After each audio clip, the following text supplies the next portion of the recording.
regreso aquí en Conexión Tele 13 en contacto con Gonzalo Mardones, jefe del Departamento de Defensa Judicial Penal del Servicio de Impuestos Internos. Gonzalo, muchísimas gracias por atender el llamado de Conexión Tele 13. No, gracias a ustedes. ¿Cómo están? Un saludo a todas. Mire, tenemos tantas preguntas que vamos a empezar de una rápidamente. Lo primero es clarificar exactamente cuáles son los delitos tributarios por los cuales se ha formalizado a Luis Hermosilla fundamentalmente, y si son distintos de los de Leonarda Villalobos.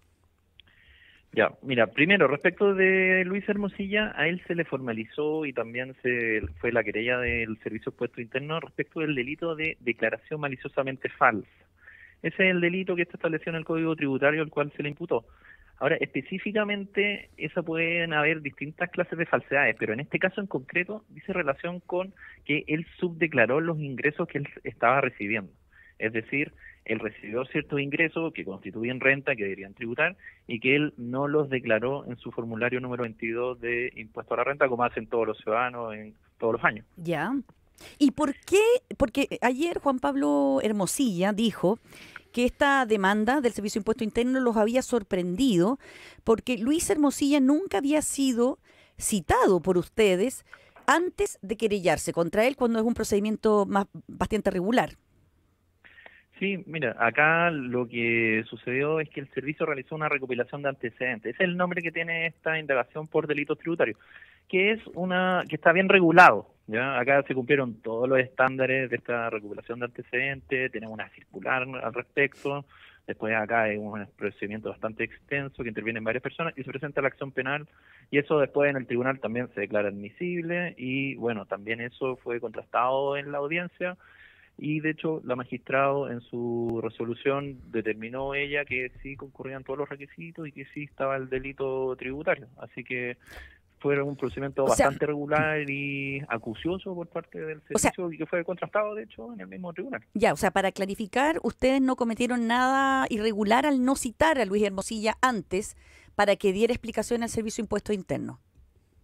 No, por supuesto que no se cometió nada diverso de lo que establece la norma, y esto es un procedimiento que se realiza en distintas clases de casos. O sea, de hecho, el servicio todos los años presenta múltiples acciones penales respecto de distintas personas, y una de las vías básicas y que normalmente se presentan acciones dice relación con casos que está llevando el Ministerio Público, como es este, y nos envían los antecedentes y nosotros los analizamos para ver si es que existe un delito tributario y se presenta la acción penal. Pero la acción penal es inicial, o sea, acá de hecho se inició la investigación penal formalizada, existe un plazo de investigación, todos tienen tiempo para declarar, para solicitar otros peritajes, todo ese tipo de situaciones, y de hecho después, si eventualmente esto sigue adelante, va a haber una acusación y ahí va a haber un juicio oral, y por supuesto ahí todos van a tener oportunidad para dar todas sus pruebas y todos los antecedentes que estimen pertinentes. O sea, en esta fase está bien todo el procedimiento realizado, está correcto, se cumplen con todos los estándares, y esto se realiza también en otros procedimientos. Abogado no Mardones, es algo único. Abogado Mardones, para que quede bien claro, para nuestros amigos auditores también, por supuesto, cuando se habla y se formula el cargo de que en 5 formularios, número 22 presentados por Hermosilla, no se entrega la información real de sus ingresos, esos ingresos dicen relación con lo comprobable en el ejercicio de su profesión, donde hay una prestación que se hace, hay alguna documentación que no fue ingresada en el balance y en su declaración de impuestos, o aquí se incluye aquellos dineros que eventualmente ingresaron por otro lado, que son las cajas de dinero u otras plata o el crédito, comillas, que señala se le dio por parte de Factor.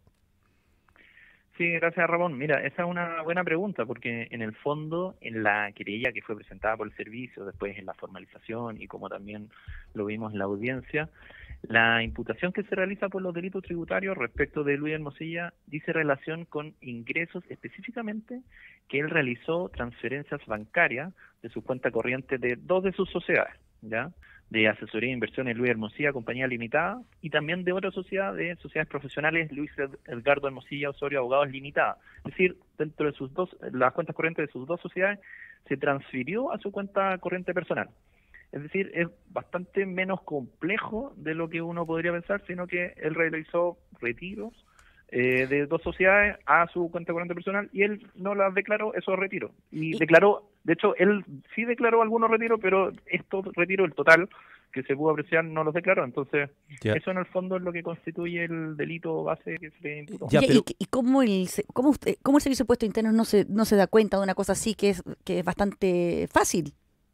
O sea, lo que sucede es que normalmente, bueno, como se dijo en la audiencia, la base del sistema tributario es la buena fe del contribuyente, hay toda una regulación al respecto, ustedes saben también son autodeclarativas también las declaraciones de renta, y en este caso lo que sucede es que estaba la investigación del Ministerio Público, y el Ministerio Público nos envía, tenemos ahí una norma, que es el artículo 162 del Código Tributario, que nos permite y nos preguntan, ¿existe algún posible delito tributario? Y nos envían las cuentas corrientes de estas sociedades.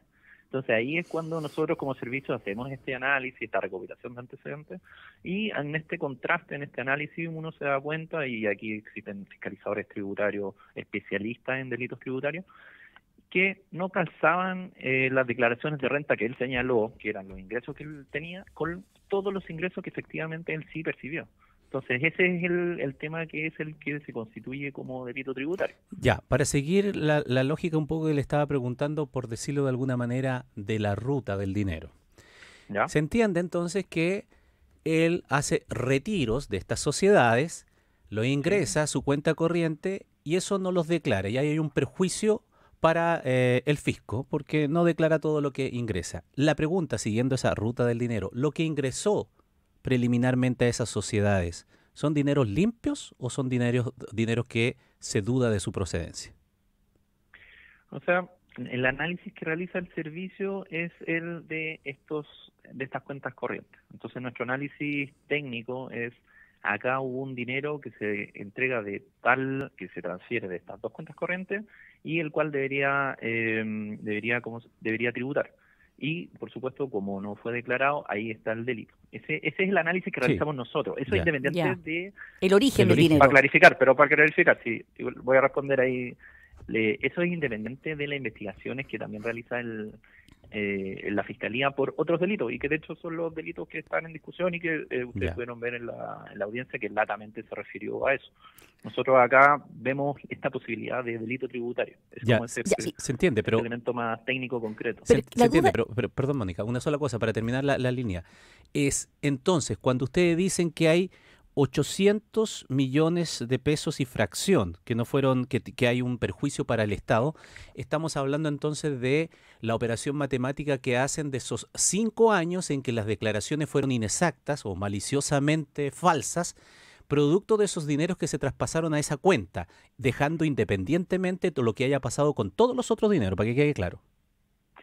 Sí, de hecho, nosotros también tuvimos acceso a los dineros depositados desde Factop a Luis Hermosilla. Y respecto de ello, no hubo un pronunciamiento específico del delito tributario no como constitutivo de renta, para el cual nosotros hayamos determinado que eso era parte del delito tributario que se le imputaba a Luis Hermosilla. Así que fue específicamente respecto de los retiros de la sociedad y también de otros depósitos que él tenía en su cuenta corriente por documentos bancarios y también por dinero en efectivo. Claro, porque los retiros son fuertemente grabados. Entonces, efectivamente, cuando se hace un retiro de una sociedad, una empresa y se coloca como en las cuentas personales para gastar, tiene una fuerte tasa de impuesto. Entonces, claro, se entiende que él haya querido ocultar esto. Ahora, ayer Juan Pablo Hermosilla lo dijo y casi como un poco como que se reía un poco y de ustedes en el sentido de decir de que como que lo habían imputado por utilizar esos préstamos que él pedía a Factop, cuando un préstamo, decía, no puede ser considerado una renta y por tanto no había que declararlos. Con esto que usted nos está explicando, entonces eso no es así, digamos, no, la explicación de Juan Pablo Hermosilla o la defensa no es la ajustada, ¿no? Sí, bueno, ustedes comprenderán que en toda defensa siempre trata de buscar argumentos como para derribar las imputaciones, en este caso del Ministerio Público y también de los otros querellantes. En este caso es bastante preciso la querella del servicio, la recopilación y también la formalización en que se le está imputando los dineros de estas dos sociedades, como les comentaba, no los dineros que provenían de facto. Entonces, acá el argumento señalado por él no viene al caso. Él podría esgrimirlo para otra clase de delito, pero por lo menos para el delito tributario no tiene mucho asidero. Una cosa que no sé si cabe el calificativo de anecdótico o no, pero es cierto que al final son 5 años tributarios los que están involucrados aquí. Lo digo porque si uno se echa para atrás en el tiempo, alcanzaría entonces hasta el último año tributario en donde ya este escándalo había estallado. Quiero decir, conocido ya el escándalo que había estallado, al menos públicamente, ¿de todas maneras hizo otra declaración maliciosamente falsa?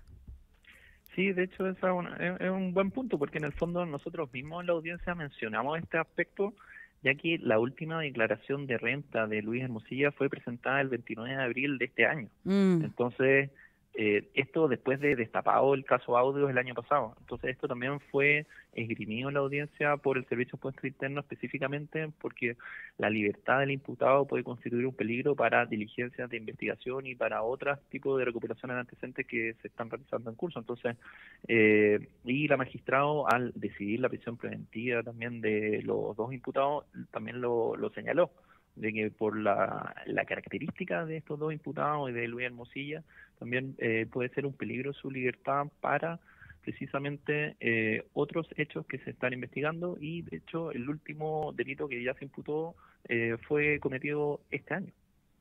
Impresionante ese dato, que haya también dado una declaración de la renta falsa, según los argumentos de ustedes.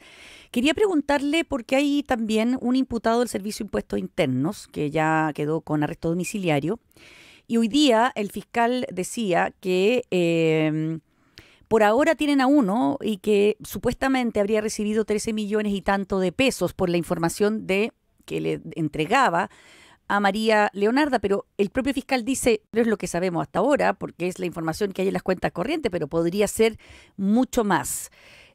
¿Hay más imputados? ¿Hay más personas que están siendo investigadas dentro del Servicio de Impuestos Internos? ¿Podría haber habido más dinero en estas transacciones? En relación a ese tema, acá el servicio, te puedo comentar que ha actuado con la máxima celeridad. Es importante igual señalarlo, que de hecho esto se destapó el año pasado con el audio que salió en la prensa, por lo menos, y el servicio presentó una denuncia. Inmediatamente él supo de estos antecedentes.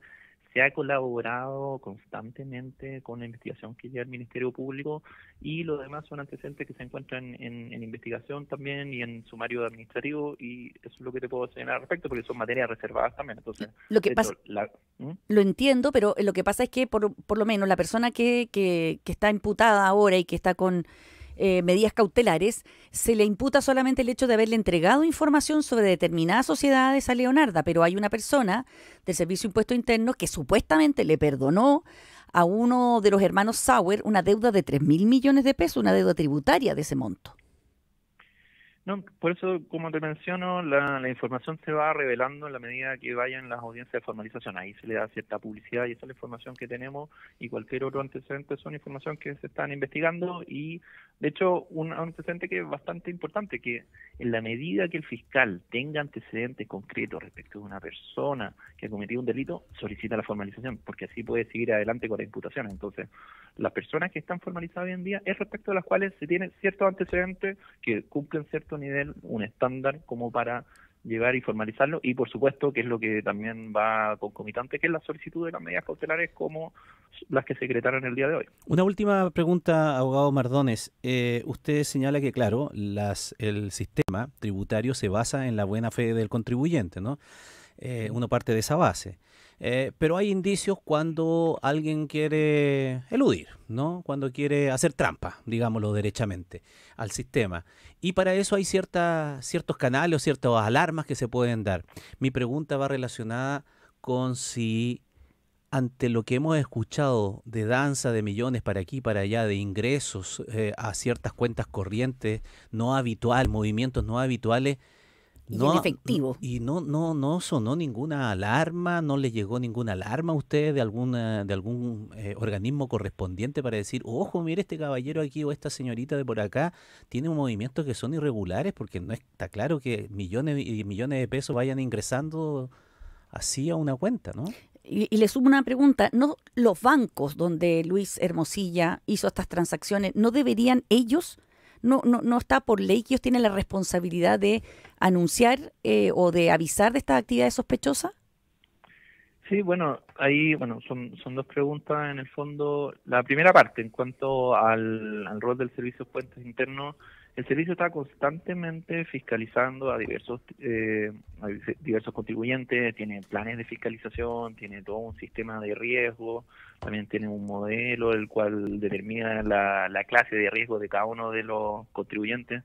Entonces eso es algo que se realiza a diario por el servicio y ahí se van detectando diversas diferencias de impuestos, la que constituyen, por supuesto, un tema civil tributario se realiza en esa órbita, la que constituyen delitos tributarios van al procedimiento que hoy día se resolvió, por ejemplo, en este caso. Y en relación a, existen diversos sujetos obligados en materia de lavado de activos que, por supuesto, que ante la detección y ante ellos haber visualizar alguna operación que pueda revestir algún carácter de delito, se dice una operación sospechosa, están obligados a hacer ese reporte a la unidad de análisis financiero. Ese es el procedimiento que ocurre y una vez realizado ese reporte, la unidad de análisis financiero, por supuesto, realiza todo un análisis, toda una investigación también y se envía eso al Ministerio Público y ahí existen múltiples investigaciones en ese sentido que surgen por esa vía. Y ahí también el Ministerio Público nos puede contactar que el delito, o sea, el artículo que tenemos en el Código Tributario, el artículo 162, que nos repite los antecedentes a nosotros para ver si es que dentro de estos antecedentes que ellos tienen puede existir o no un delito tributario. Ya, listo, se nos acabó el tiempo, abogado Mardones. Mi pregunta iba relacionada, creo que nuestra inquietud era porque si no hubiésemos conocido los audios, entonces tampoco no hubiéramos enterado de nada y habrían seguido evadiendo plata fiscal. Y estamos hablando de tanta plata. Lo que les puedo comentar es que sí existían procedimientos en curso. Sí, de hecho, ya previo a los audios ya habíamos solicitado antecedentes, sobre todo en la arista factor. Entonces, existen distintas vías por las cuales nosotros tenemos los antecedentes y en este caso sí existían diversos procedimientos que estaban en curso.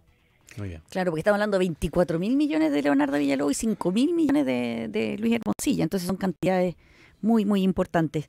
Bueno, muchas gracias, Gonzalo Mardones, jefe del Departamento de Defensa Judicial Penal del Servicio de Impuestos Internos. Muchas gracias por conversar con nosotros y explicarnos todos estos conceptos. No, gracias a ustedes, que estén muy bien. Gracias, chao.